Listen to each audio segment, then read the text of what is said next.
आदरणीय अध्यक्ष जी, ये वो सदन है जहां पंडित जी को इसलिए भी याद किएगा, अनेक बातों के लिए याद करेगा, लेकिन हम जरूर याद करेंगे इसी सदन में पंडित नेहरू का at the stroke of midnight की गूंज हम सबको प्रेरित करती रहेगी। और इसी सदन में अटल जी ने कहा था, वो शब्द आज भी गूंज रहे हैं इस सदन में, सरकारें आएगी जाएगी, पार्टियां बनेगी बिगड़ेगी, लेकिन ये देश रहना चाहिए।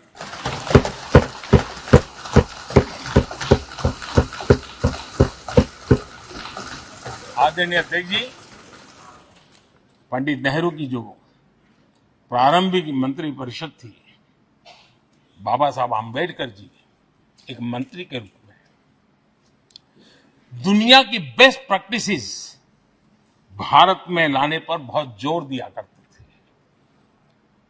फैक्ट्री कानून में अंतर्राष्ट्रीय सुझावों को शामिल करने पर बाबा साहब सर्वाधिक आग्रही रहे थे और उसका परिणाम आज देश को लाभ मिल रहा है।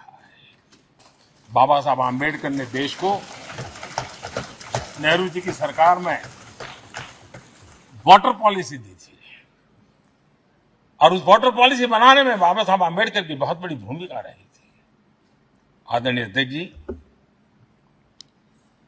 हमें जानते हैं कि भारत में बाबा साहब आंबेडकर एक बात हमेशा कहते थे कि भारत में सामाजिक न्याय के लिए भारत का औद्योगिकरण होना बहुत जरूरी है, क्योंकि देश के दलित पिछड़ों के पास जमीन ही नहीं है, वो क्या करेगा?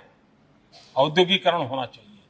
और बाबा साहब इस बात को मान करके डॉक्टर श्यामा प्रसाद मुखर्जी, जो पंडित नेहरू के मंत्री थे, उन्होंने इस देश में और पहले वाणिज्य मंत्री के रूप में और उद्योग मंत्री के रूप में उन्होंने इंडस्ट्री पॉलिसी इस देश में लाई थी। आज भी कितनी ही इंडस्ट्री पॉलिसी बने, लेकिन उसकी आत्मा वही होती है जो पहली सरकार के थी, और उनका भी बहुत बड़ा अहम योगदान रहा था। आदरणीय अध्यक्ष जी, लाल बहादुर शास्त्री जी ने 65 के युद्ध में हमारे देश के जवानों में का हौसला बुलंद करना, उनके सामर्थ्य के लिए को पूरी तरह राष्ट्र में झोंक देने की प्रेरणा इसी सदन में से दी थी लाल बहादुर शास्त्री का। और यहीं पर उन्होंने ग्रीन रिवॉल्यूशन के लिए एक मजबूत नींव लाल बहादुर शास्त्री जी ने रखी थी। आदरणीय अध्यक्ष जी, बांग्लादेश की मुक्ति का आंदोलन और उसका समर्थन भी इसी सदन ने इंदिरा गांधी के नेतृत्व में किया था।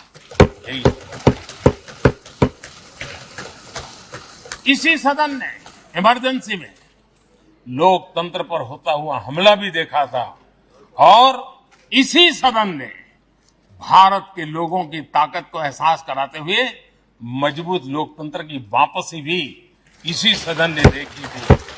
वो राष्ट्रीय संकल्प भी देखा था, ये सामर्थ्य भी देखा था।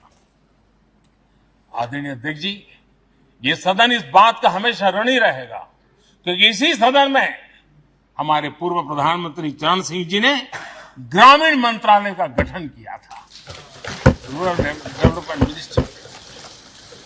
इसी सदन में मतदान की उम्र 21 से 18 करने का निर्णय हुआ था और देश की युवा पीढ़ी को इसका योगदान देने के लिए प्रेरित किया गया, उत्साहित किया गया था।